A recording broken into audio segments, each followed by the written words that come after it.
when I started on this journey and What the Bleep came around, and that became an overnight sensation, and I was doing all the Bleep conferences, people ask me the same question. And I pay attention to questions because that's what's the real dialogue. They would say, okay, your thoughts create your reality. Okay, how do you do it? I thought that was a great question because this is a time in history right now. 15 years ago, it was philosophy. Quantum physics. Now everybody's informed. Now people. This is a time in history where it's not enough to know. This is a time in history to know how. It's to know how to do it. And if you give them that sound scientific information, I now know that if I can speak it in a way that nothing is left to conjecture, nothing is left to superstition, nothing is left to dogma. They know exactly what they're doing and why. And the moment you know the what and the why, the how starts to get easier. So I will deliver concepts, ideas, mix different forms of science to create a model of understanding. And I now know that if that person, as I develop this model of understanding, can explain that model to someone else, they're wiring it in their brain. They're installing the hardware. If they can't explain it, it's not wired in their brain, and they're not going to believe that they can do it. So if they can turn the person next to them, between the two of them, and build a model of understanding, they're making their brain fire in new sequences and new patterns and new combinations. They're changing their mind. Mind is the brain in action. If I keep reminding them of what they're learning, nerve cells that fire together wire together. They're installing the circuitry. Now, the next step is to provide the environment and give them the proper instruction to get their behaviors to match their intentions, to get their actions equal to their thoughts, to get their mind and body working together. If they do, they're going to run into a new experience. Now, the crazy thing about the experience is learning is making new synaptic connections. That's what learning is. Research shows if you pay attention and learn something new and you repeat it just for an hour, you're going to double the number of connections in your brain. That's a lot, 1,600 to the 3,200 connections. That's a lot of extra connections. But if you don't review it, if you don't think about it, if you don't repeat it, those circuits prune apart within hours or days. So if learning is making new connections, then remembering is maintaining and sustaining those connections. You got to review it. It's so much easier to forget than remember when it comes to this stuff, and it's a constant process. So then, if they can get their behaviors to match their intentions, and they have a new experience. Experience enriches the philosophical circuits in the brain, but when those neurons string into place, the brain makes a chemical.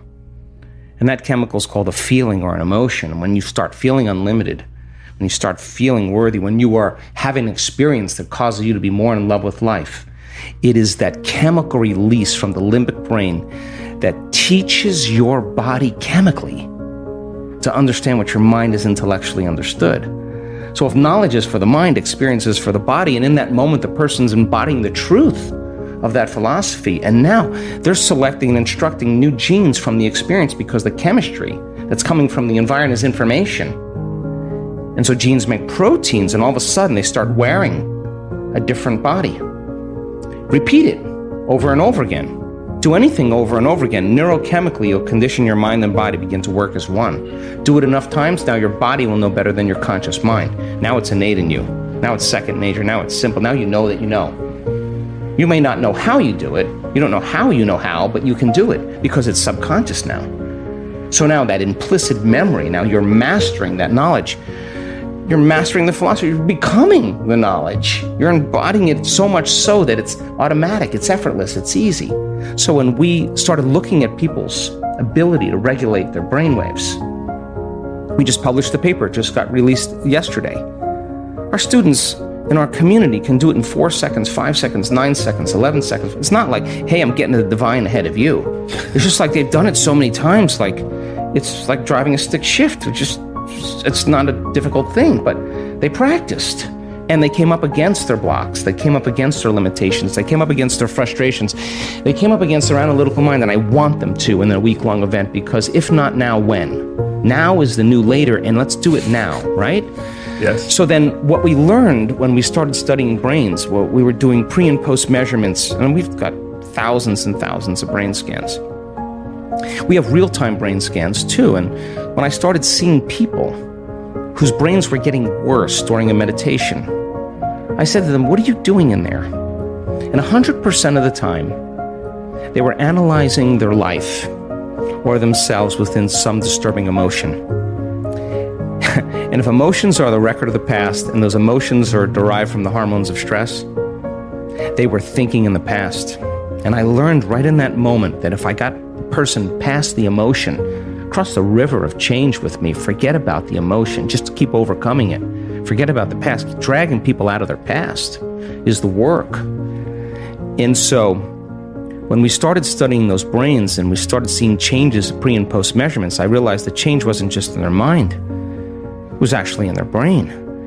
And that we were measuring different compartments of the brain. And when we're living in stress and we're living in survival, when the brain is aroused into those high beta brainwave patterns and we're out of balance and we're trying to predict and control everything in our life, and we're shifting our attention from one person to another problem, to another thing, to another condition. Every person, every object, everything, every place has a neurological network in your brain. So as the person was aroused by the hormones of stress like a lightning storm in the clouds, their brain was firing very incoherently. Different compartments were out of sync with other compartments of the brain. And if your brain is incoherent, you're incoherent. And if your brain isn't working right, you're not working right. So if it requires a clear intention and elevated emotion to begin to change reality, and you have an incoherent brain, what kind of signal are you sending out into the field? Pretty static. In fact, better way to say it is you have no Wi-Fi signal. You're separate. And the hormones of stress create separation. And when you're sitting in a staff meeting and you're looking at that person and you just want to punch them in the head, or you want to throttle them in some reason, or you're angry on traffic and you're turning on those hormones, you're stepping on the gas. But at the same time, you can't fight, you can't run, you can't hide, you're stepping on the brake. You step on the gas and the brake at the same time, your heart starts beating incoherently and energy leaves the brain and heart. We've seen this so many times. So then, if the thought is the electrical charge in the quantum field, and the feeling is the magnetic charge, and how you think and how you feel creates your state of being, then we got to get energy right into this center right here. Because if you're going to believe in that future that you're imagining with all of your heart, it better be open and activated. And we got to teach people how to create heart coherence. And we have beautiful imagery to show that when a person's heart is coherent, like taking a big sheet and just flushing it, just whipping it like that wave that's created, the heart begins to send profound waves of energy into the brain, and the brain goes into a creative state. So the heart is the creative center. And our heart begins to drive our brain into more alpha patterns, more creative patterns. At the same time, when the heart gets coherent, it's producing an ambient magnetic field up to 3 meters wide. Now you're more wave, less particle, more energy, less matter. You're emitting a coherent signature. Now that energy is frequency. And that frequency carries information. So when energy begins to activate the heart and you're giving thanks for the event before it's happened, your body's so objective, it's believing that it's happening to you, because what is the emotional signature of gratitude? When you get something favorable, you receive something favorable, something just happened to you that you like, something's happening to you, say, thank you. The feeling of gratitude, the emotional signature, means it's happening to you, it's already happened. So it is the ultimate state of receivership. So teach a person how to give thanks before it happens, open their heart, and their heart's like a pounding of a drum or dropping a pebble in water, is producing this field. It's that energy, that creative energy, can carry the thought of their health. It can ride, that intention can ride on the wave. That could be wealth, new relationship, suffering. And the energy does not carry the thought of health. It carries a different set of thoughts. So people say to me, well, I can't open my heart. Well, I ask them, well, what do you practice feeling all day long anyway? Because you're so good at feeling something else, you haven't practiced feeling it. So then, when we teach people this formula, they have to keep overcoming their thoughts, overcoming their impatience, overcoming the programs, they come right up against it. Anything that's standing in the way between them and their connection, they got to do business with it.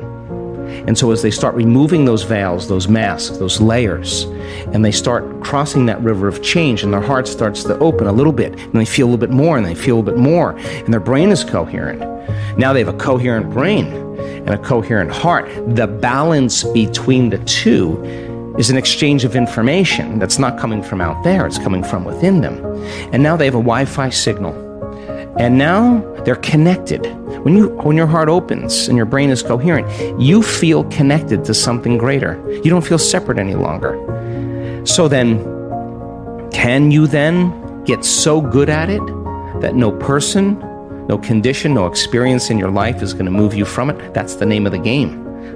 That's the Wi-Fi signal now. And so now, whatever you broadcast into the field is really your experiment with destiny. Not for the whatever you get, but for the fact that you created it. That's the fun part. And then, so many people, I have people in our work that created so much wealth. The first thing they did?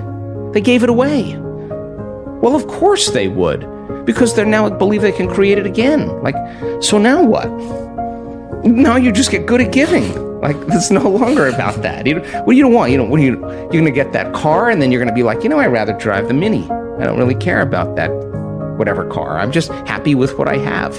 So when you're at that point where you're so whole that you don't care what people think about you, when you're so happy with yourself that you're free, you don't care what you look like, you're just happy with you, man, that's freedom for people. That's so much freedom. So it brings me great joy to witness transformation. And that formula then, I always tell people, don't work on your healing.